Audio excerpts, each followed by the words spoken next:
And it's 9:05, so I'm going to introduce Zack Gibson, who's the moderator for this session and part of the session. Zack, I'm passing it over to you. Thank you, Celine. Thank you so much. Thanks for all your help, and good morning, everyone. What an honor to be with you this morning. We're so excited that you've decided to join us for the Continuum of Care through our faith communities. We have an amazing lineup of speakers today. First and foremost, I'd like to introduce my colleague, Mr. Erik Dellenback. He is the faith and community-based liaison to the governor, Governor Ron DeSantis, for the great state of Florida. So we're excited to have him. He's going to talk about some statewide perspectives. And then we're going to transition to another amazing speaker, Ms. Danielle Wright. She's with CarePortal. She's going to tell you, hopefully you've heard all about CarePortal, but if you haven't, Danielle is going to enlighten you with some great information. And then we are going to transition to our final speaker, the amazing Ms. Betsey Bell. She is with Commission 127, and they are the local implementing partner here in the Central Florida region. So she's got some great information to share. We're so excited that you decided to join us. If you do have any comments or questions, please use the chat or the QA feature. We will be monitoring that for any comments or questions you may have. And then certainly, as Celine mentioned, we will have some time at the end where we'll take some comments and questions there. So we're going to go ahead and load up our PowerPoint so that we can get ready to get the ball rolling. And see here, Mr. Dellenback, let's pass it to you to kick things off. Okay, Zack, can you hear me okay? I want to make sure. Okay, good. I will be as loud as I can be because I think I'm having some tech issues.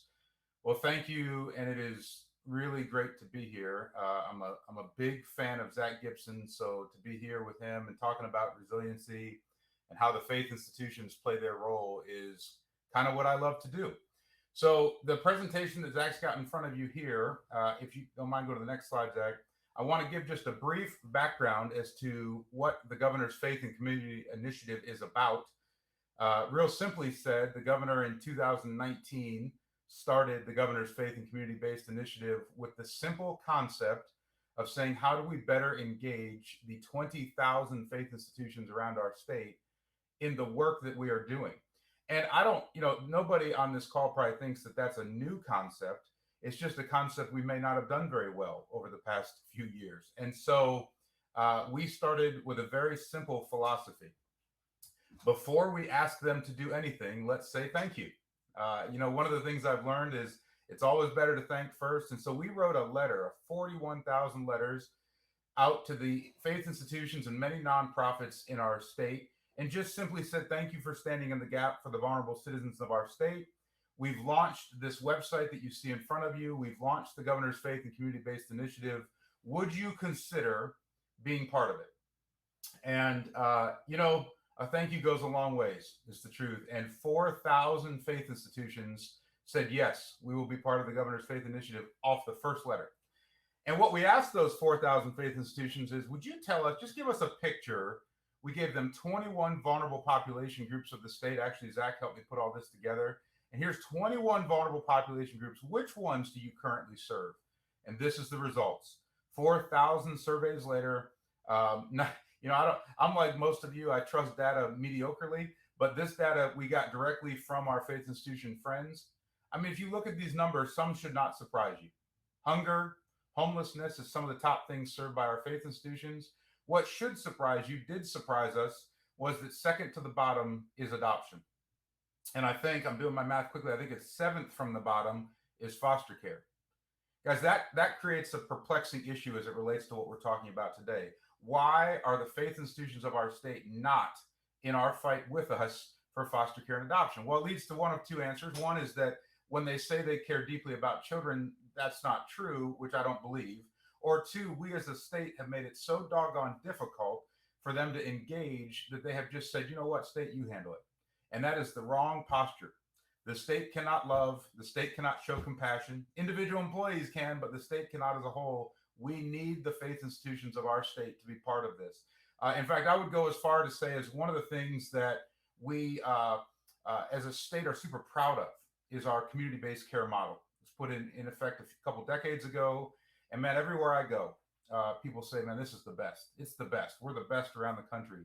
And with all due respect to our community-based care model, my belief is that the faith institutions of our country were the original community-based care.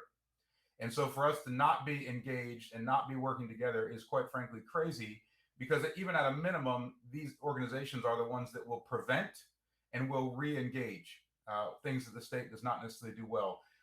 What we've done over the past year, almost 2 years now, has create ways for the faith institutions to be involved in a more meaningful way. What I would say about that is, before you can invite a bunch of people to come to your house, you better make sure the front door is unlocked. And so one of the very first things we did as a state is looked at, how does a foster parent interact with the state, a potential foster parent? And guys, I will tell you, I think we're the best in the country at what's happened. The Department of Children and Families, now under Secretary Harris, we created something called Florida's Foster Information Center under the My Florida, My Family initiative. Zack, I think we can go to the next slide. I think it's this next one. It's all good. I can't see it. There it is. There it is. My Florida, My Family. So My Florida, My Family, if it's the one thing you hear me say, this is a one-stop shop for interested foster parents, for that matter, interested adopted parents, for people that are like, I totally want to be in this fight, but I do not want to foster. We understand that. In fact, I've heard it said, we're not all called to foster, but we're all called to do something. And that's what this webpage is about. And what I want to bring a couple highlights to, first and foremost, is this, what I was starting to go down the path of, Florida's Foster Information Center. If you call as an interested foster parent right now, you hung up, you got off this call, called that number, a human being will answer the phone. And they will say, how can I help you? And you'll say, well, I'm interested in fostering. And they will say, thank you. And they will say, how can we guide you through the process? And we are the only state in the country that currently has that phone being answered by current or past foster parents. Huge win for Florida. And so we changed our front door, we changed the system, and then we went to build this My Florida, My Family that would engage faith institutions. Many of them were concerned that the reality was we were not giving them a way to be involved other than asking them to raise up foster and adopted families. Two of our great partners are on the call, so I'm not going to get into this too far, but Zack, if we could go one more slide. Well, maybe, yes, here it is. So this is, man, it's so small on my screen. I hope it's bigger on your guys' screen. But we have given 8 ways, from difficult, which is raise up foster and adopted families. There we go. Thank you, Zack. To easy, which is providing meals to new foster and adopted families. And if you look, just real quick, I'm going to go from the top down. You can provide meals. You can meet needs. We're going to hear from CarePortal here in a minute through the CarePortal app. You can share, you can simply have faith institutions can use their lobbies and their jumbotrons and their bulletins, or they can host events for wraparound care. Because at the end of the day, people would say, well, there's 23,000 foster children in the state of Florida, and there's 20,000 faith institutions. This should be easy. Nothing easy about it. Nothing easy about it. Because one family fostering one child needs wraparound support. We need to teach that. And so ultimately, you can learn how to do that. You can learn how to be involved in the trauma that's happening with the families. You can pour into a foster mama or daddy when their kid's in foster care. I know, Zack, it was awful. I don't know something's wrong with my speaking. So anyways, you can learn how to do that, or you can just learn how to become a foster adoptive institution. Guys, we're trying to get all 20,000 faith institutions of our state to see this, to understand this, because here's what we believe. If we can give them an easy path of entry, we trust that meeting these children face to face will make a difference. It will call them into something deeper, and they will become a great part of our foster care system where they've wanted to be anyways. Because there is no greater frustration than to have a heart for something and have no idea how to do it. And so the last thing I'd say is, as you look at these services, as we move towards the time with CarePortal, I want you to understand all the services that are on your screen right there are being offered the behind the scenes by national nonprofits. Every one of them's in multiple states, some of them 20, 25 states. And they're all being donated. Okay, just get those words. No state dollars. Donated to the state of Florida by Angel Armies, which is a nonprofit started by Chris Tomlin for foster care and adoption around the country. And so I say all that to say we are so excited. We have postured our front door wide open. We have put kindness as our lead. And now we have given options to be involved. And so where we're headed through the leadership of Governor DeSantis and First Lady Casey DeSantis is unprecedented. in our state. And so just thrilled to be with you, thrilled to share that message, and thank you for the time, Zack. Perfect. I'm going to go ahead and jump in, Zack. It looks like you're muted. Is that good? Okay, awesome. Erik, thank you so much. It's so awesome to have you at the helm of all of this and your just dedication to the continued work. We really appreciate it. I know as a foster parent, I appreciate it. So that's kind of how I ended up in this space. I'm a foster parent. I'm going in on my 8th year. We've had tons of kiddos come through, tons of reunifications and all the things. And so I kind of decided, hey, I really need to either bring 35 more kiddos into my home, or I need to work in this space because I feel that passionate about it. And that's how I ended up at CarePortal. And so we're really excited that the state of Florida has chosen to partner with CarePortal and just bring this great resource to our local communities. I know I definitely appreciate it, and all my friends are super excited about it in the space as well. And what is it? What does CarePortal do? So CarePortal, you'll see here, it's an online platform. So it's just a technology piece kind of in the middle. And I say just, that makes it sound simple. It's simple in idea and thought, and it really brings all the network partners together. The way that it does that is there's a family in need. We have great case managers. We have great organizations already doing the front end of work of coming in and checking on the kiddos, making sure they're okay.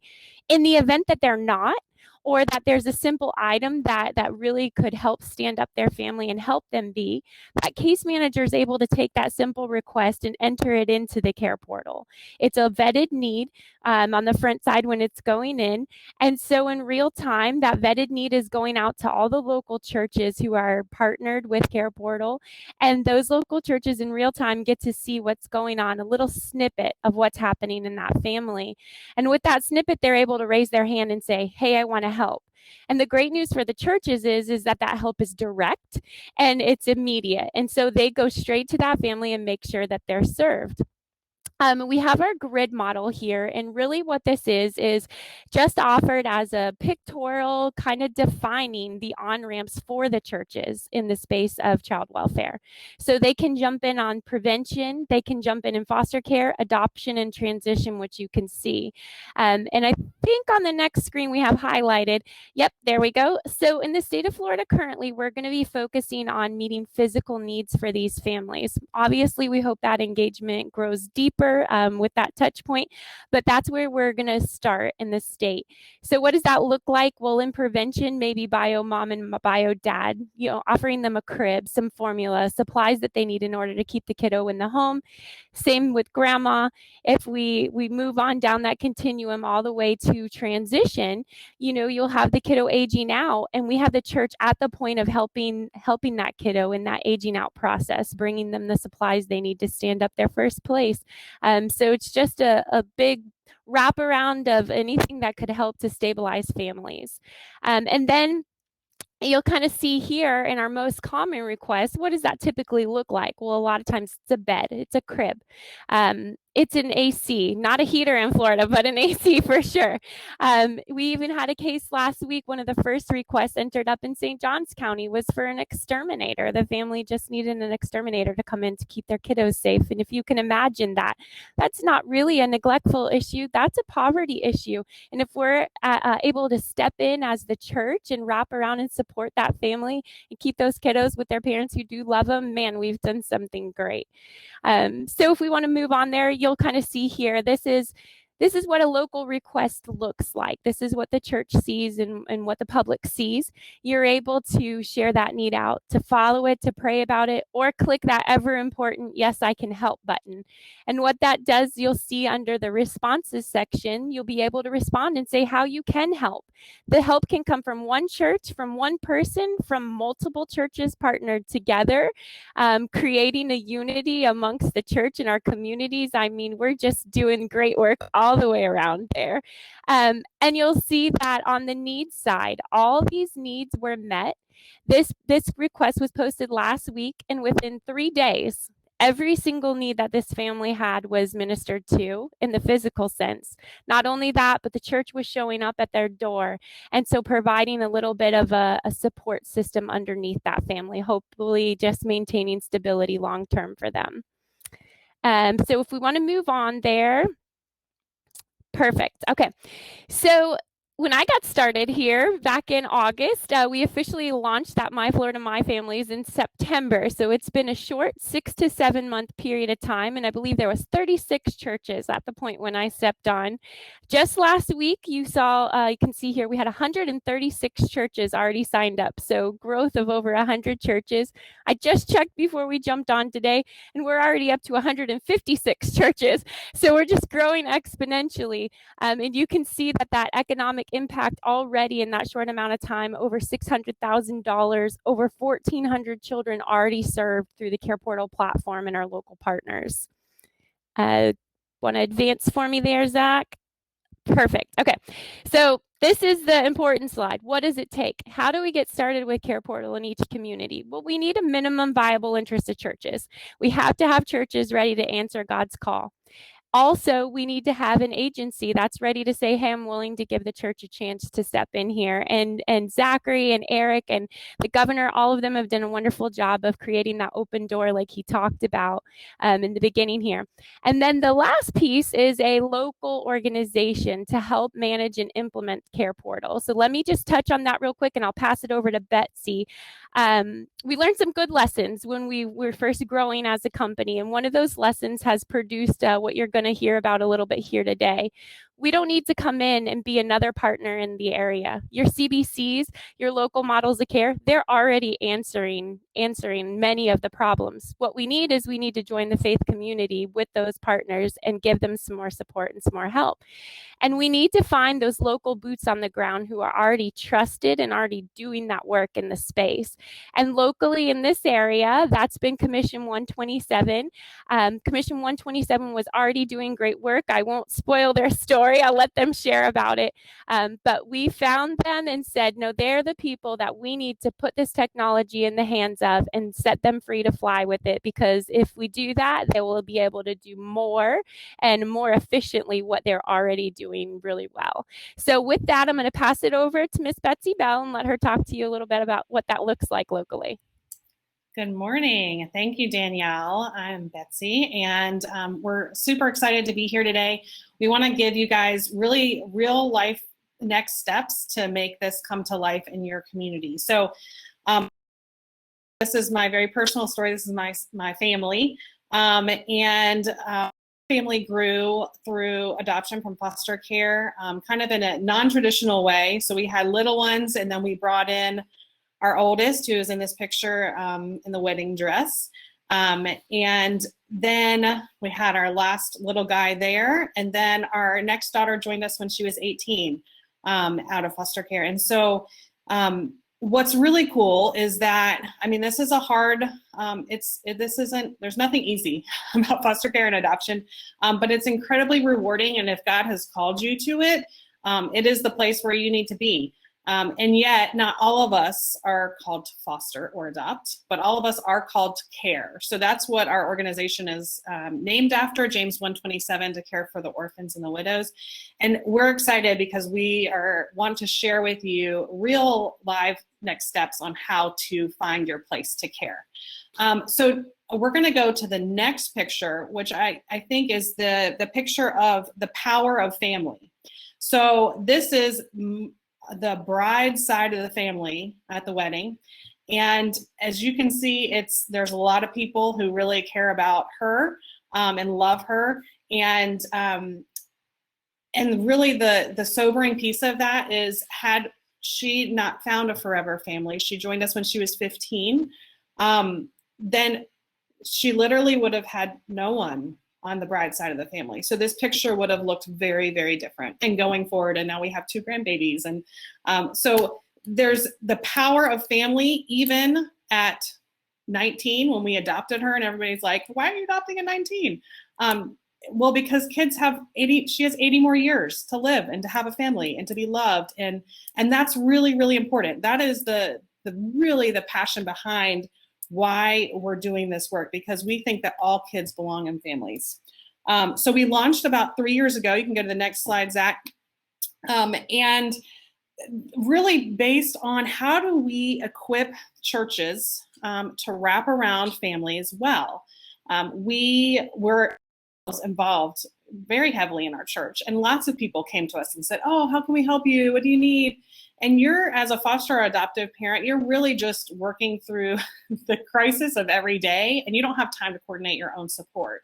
And so it's really important that we equip the churches to know how to do this well, because it's a simple support, it's a wraparound model, but it's not super easy just to create out of a church. So we found a model out of Atlanta, really talking about how do we create family advocacy ministries for churches, taking all the question work out of it, giving them tools to train, and giving them options on what fits their local congregation. So we are here serving in the Central Florida area. We have a couple churches that are outside of that area in Florida, but this is really what we're excited about presenting to you today. And as you are in your own professional worlds, and Julie had mentioned in the chat that she was excited because it's her professional life and her faith and personal life colliding. And that's really our question to you, is how can you merge those together, bring the passion that you do professionally in your career and bring it back to the church where you may worship at.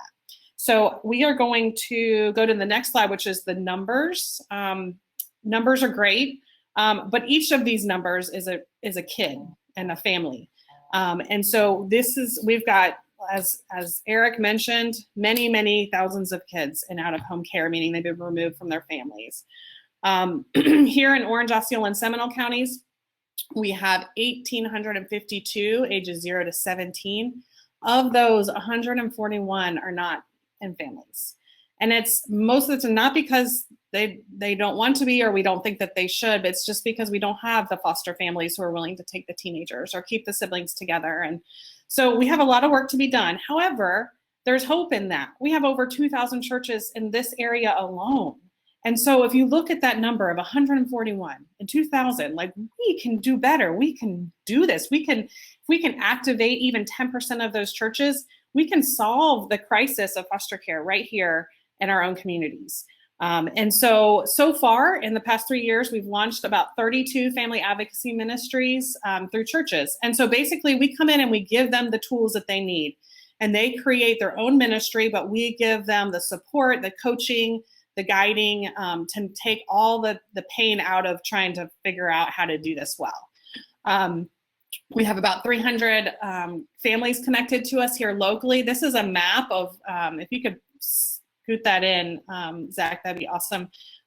Who the ones in gray are families that have wraparound of 4 to 10 people who are walking alongside them for a year. The ones in the dark are the ones who are wanting to have a care community around them.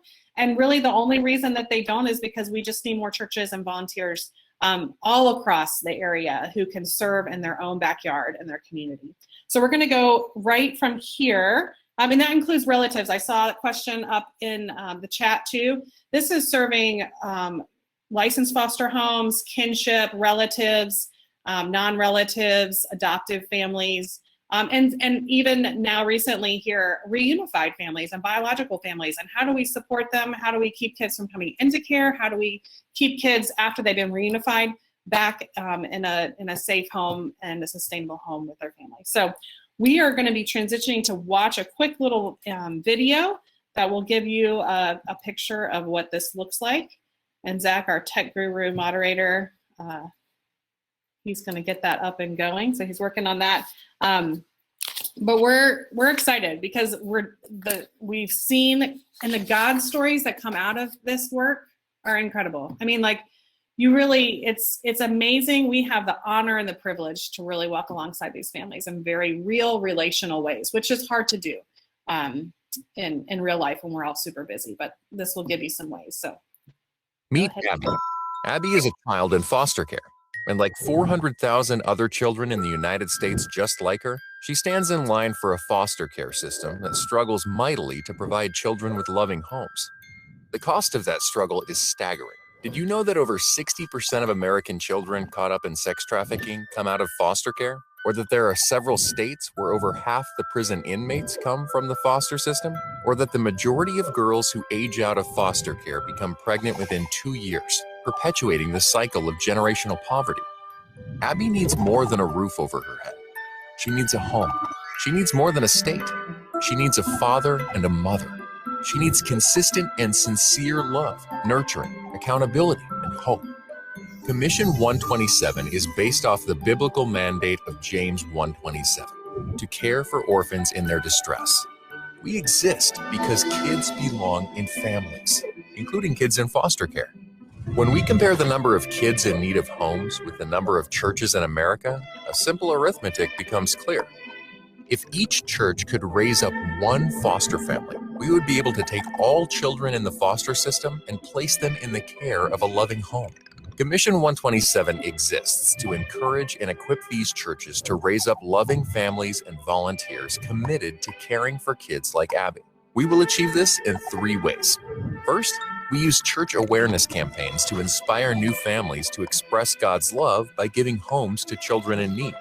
Second, we provide an engineered care community to surround foster families with love and support, which keeps approved families fostering longer.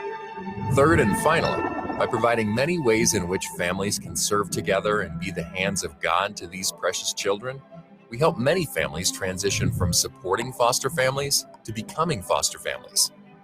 Abby needs help. Churches want to help.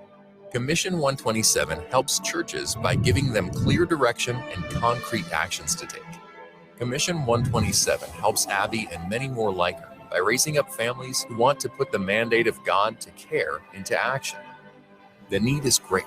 The time is now. Not all can foster, but all can care.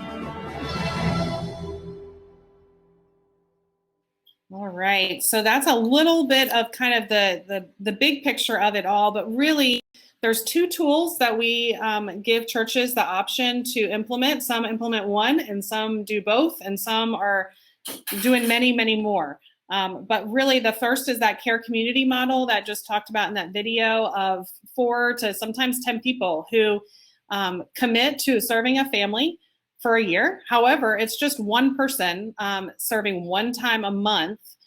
So if Zack said, well, we can't foster right now, but we could bring a meal once a month, then we get 3 other people to do that. And now that family has a meal each week. And so there's this team with very specific roles that many people would like to help.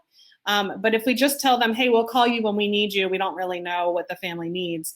It's hard to commit to that. And so this really makes it simple for people who don't have the time or the calling to actually jump in and foster or adopt. And it gives them very meaningful ways to support a family. And we see it make a huge difference for families continuing to be able to foster. The next tool is something that we're all familiar with now, if you weren't before, is because Danielle to really implement this CarePortal, which really helps on the prevention side, as well as just keeping kids in families and making sure needs are being met. So we're rolling this out here locally as well. So we're excited about that. So churches can engage in both or pick one to start with. And so we're excited about that because they're both relational. So that's really important. We can write a check, we can buy things for people, but what people really need when they're in crisis is they need people. And they really need that support. So that's what really the heart of both of these tools is how do we get needs met and have people be surrounded in relationship and support. So if you're part of a local church, we would love you to help us to get more churches launched in the area. And so there's an intro video at our website at c127.org/FAMS where you can get the next steps. And we will help you. We meet with pastors every week and lead church leadership to help them understand that they don't have to recreate the wheel, and we can walk alongside them, and we'll be with you as the person who's kind of spearheading. It's not another hat a pastor needs to wear, but it's finding the right people who can lead the family advocacy ministry from within their church. So we would love now to be able to turn it over to you guys in the room to hear what kinds of questions you have. And here's all of our information as well. So you can reach out to any one of us, visit all of those websites, and we're excited to hear from you. So let's go to I'll take it. Yeah. I'll take it. Betsey, thank you. Danielle, Erik, man, amazing. You know, that video was very powerful for me. And I hope that for those that are watching, you know, that it spoke to you, right? That it provided you with an opportunity to consider what role can you do? What role can you play? But more importantly, how can we share this with others? And, you know, I'm just so excited for what we've got, because now in our state, we actually have some tangible opportunities that we can point to build the connection, right? Because we're all doing the same work, right? We're all here to serve the people. And we're so excited that all of our attendees have joined us. Mr. Chad Garvin, I see that you've joined us. Thank you so much. But I've seen some great questions. So let's kind of move into that direction, panelists, if you don't mind, because I know one of the first questions that was asked as Erik, you were talking, was around relative caregivers, right? We talked about the Fostering Information Center, how that is a new support mechanism to help in coordinating efforts. Do relative caregivers play a role in that? Can you speak a little bit about that? And if not, then maybe we can get others to talk about it as well. I am so far from an expert, but there is one thing I'm going to say. We have often talked about the goal to be reunification. Understand that is the goal, families to be together. But what I've been so proud of this state and 127 and CarePortal is there's a goal that actually may precede that, which is prevention, right? Like the greatest way to help a family is to not have them enter our system of care. That's so I just want to say, Zack, I know that's not exactly what you asked. I'm going to hand your exact question off, but I think it's important for us to know what our objectives and priorities are. And for years, we've heard reunification. Sometimes people throw adoption in there, but the truth is, if we can use the systems of these two ladies, and man, they're doing crazy good work. If we could use their systems and how we had one family, Danielle, I remember, I don't know if you heard it or not, but one family, one church, and by the way, it's churches, synagogues, temples, let me be clear on that, but one church stepped up and said, we'll provide bunk beds and car seats, and 6 children stayed out of our care. Like that is we could celebrate that for years, because again, you saw the statistics in Betsey's video. So Zack, I just want to put a huge emphasis on prevention, which relative care plays a part of. So I'm going to step out of that to just say framing our goals is important. And I can say locally here for relative caregivers, I mean, our CBC has done an incredible job. We have about 65% of our kids who are being removed from their homes due to abuse, neglect, or abandonment. They're actually being placed with relatives, which is great because that's not a stranger. It's someone that they know. However, it also is really hard because that grandma was not ready for 3 kids under the age of 7 overnight.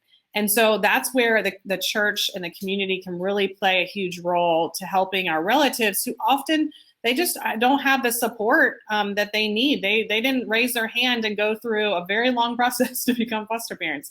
And so if we can wrap around them both through CarePortal and Care Communities, we can help keep those kids from going and having to go with a licensed foster home. But I think another one of those questions I just saw pop up too was around, so really anyone can serve. As far as I know, the video does say a mom and a dad. It's, we serve people who, if you're loving kids from hard places, we're wrapping around those families. So we have single moms, we have single dads, we have same-sex couples that churches are wrapping around and walking alongside. So it really isn't about like we only serve certain people. We serve everybody because that's what God calls us to do. And so Jesus's mandate was pretty clear that we love everyone. And so that's a very clear way that we can be the hands and feet of Jesus to our families. Fantastic, Betsey. Thanks to you, and thanks to Erik for those responses. I've been noticing too in the chat that some folks have been sharing some of the work that they do. We know we've got folks that are doing some work around human trafficking. Erik, the question was, hey, we didn't get a letter, right? We weren't a part of the first 4,000. How do we get connected here? What would be your recommendation of how these organizations can get connected to be a part of the broader effort that our state is doing? Yeah, thanks, Zack. I appreciate that. So www.faithandcommunityflorida, all spelled out, faithandcommunityflorida.com. Look, Zach knows, he walked this with me. It was hard to find everybody. I mean, I'll be honest with you, there wasn't a pre-existing database of who our faith institutions are. We've really dropped the ball in some ways, but let me tell you where that's going. And again, Zach's been a huge help on this. Is the idea here is not to stop at the Department of Children and Families. I know that's not for today's call, but the reality is, the reason we're forming a faith initiative is because the people that care to help these kids will also help the Department of Juvenile Justice, an agency for people with disabilities, the Department of Corrections. And so we are forming a group. And on top of that, the governor uses the faith institutions that sign up on the initiative as his kind of conference call list. We've done about 10 conference calls over COVID with the Surgeon General and Governor and Lieutenant Governor and else. So thank you for that question, Zach, because it's really imperative that faith institutions, I know, I've read the articles. Government trust is at an all-time low. I got it. But I'm telling you, I didn't join this to be political. I joined this so that we could form a healthy relationship between our state and our faith institutions. And if they let us know who they are, we can appropriately thank and appropriately communicate. Thank you so much, Erik. What a great point that is. And, I just, again, the opportunity is there, right? We have great abilities to make the connection, right? And in a matter of just us walking together, right? And I think that speaks to even what Betsey spoke about. As I'm going through the chat here, again, I see a couple folks that I recognize. Hey, Melanie Stemmel, great to see you there. Thanks so much for joining us. But I'm reading Julie McClung's comment, from a personal current experience. She's making calls and it's always a response of, I'm sorry, we can't help, right? Betsey, I was hoping maybe you could speak to that from a perspective of Commission 127. How can you limit our abilities to say, I'm sorry, we can't help? Great point. And I think there's awareness that needs to be done in churches and faith communities, because they're not even, they don't understand also from, and most people who are stepping in to help, we're the helpers, right? So we help others. We're not usually really great at asking for help or receiving. And so those grandmas helping the church and the church leadership understand that they need to be supported, that there are many, many grandmas who are in churches, but to be able to relook at that and say, how can we come alongside you? You're doing really hard things, and we need to make your family strong. And wrap around. And so I think that when people are already plugged into their churches, finding someone who can advocate on behalf of that family to get a family advocacy ministry, even if it's just for one family. I mean, we have small churches that have, they're wrapping around, they've got 10 people who are really excited and want to volunteer, and they're wrapping around one family. And we've got churches like Melanie's where, there's many, there's hundreds of people who are volunteering. And so it doesn't matter the size of the church. It's really just getting the information and the tools and the training to those people, so that even if a church has 6 people, they can make a huge difference in a family and a child's life. Awesome, Betsey. Thank you so much for sharing. So, and I think another important question that has come up is, so if folks want to get engaged and involved, what is the screening process, right? Is it, and anybody off the streets can come and be a part of this? How do you do that? And how do we do that to ensure the safety and well-being of everyone? That's a great question also. So churches, we help churches to create these ministries. So we encourage our churches to use the same safety precautions they use for their children's ministry or their youth group leaders. So most churches already have a process set up to do background checks and fingerprints if there's going to be, alone time with kids. And so it's really there's already a system set up. And so we encourage them to do that. And then in certain circumstances, like for CarePortal, for example, if there's a one-off need, we can work with the local CBC to figure out what does that look like? How do we get them set up and background screen to be able to meet that need if it's required. There's a normalcy law in Florida, so foster families are able to do prudent parenting. So if they know and they get to know this group of people who have walked alongside them and brought them meals and done gatherings and there's trust built, then there's also that normalcy piece of allowing kids to be around people that you know and you trust. So that's another piece of that. Awesome, Betsey. Thank you so much. And quite honestly, I was excited as I kept reading as you were speaking that question actually came from someone from the state of Wisconsin, right? Who knew we got people out of state joining us today? But hearing this message is so powerful. Monica, thank you so much. Being that you're in Wisconsin, please, email the team here. Let us know how we can support you, right? Danielle can certainly connect you with your local CarePortal network person there. Betsey can continue to talk to you about how we're doing it locally. And our colleague here, Erik Dellenback, can even provide additional perspective and guidance to assist your state on what you guys may be doing to step up and serve children and families in your community. Everyone, I can't thank you enough. We're coming up on our time. I want to keep it going, but we do have to end it at some point. We can't thank you enough for taking the time to join us today, but more importantly, for sharing your thoughts and comments. I know I now see that we have some additional questions. I'm going to go one last question real quick. Danielle, I think this comes to you. CarePortal helps singles and families, or is just singles caring for children? I think actually I could answer that, right? You do it all. And I think Betsey, you spoke to that, right? We're here to embrace those who are willing to serve and give them those opportunities to make those tangible connections. Correct. That's what we are doing here today in this presentation. I want to say thanks to Erik, to Betsey, to Danielle. Thank you so much for your leadership and the work you're doing within your respective fields. This information was awesome. We encourage all of our attendees, you should be getting a copy of this PowerPoint through the conference committee. If you have any questions, any comments, anything we can do to support you, please reach out to our team. Celine, is there any final comments from you before we wrap up? I know there's a survey. Okay, there is a survey. There was a link there. That concludes our time. Thank you all so much for being champions for children. Please consider how we can do something together. Thank you guys so much. Have a great rest of the conference. Thanks, Lourdes. Bye, guys. Thanks, everyone.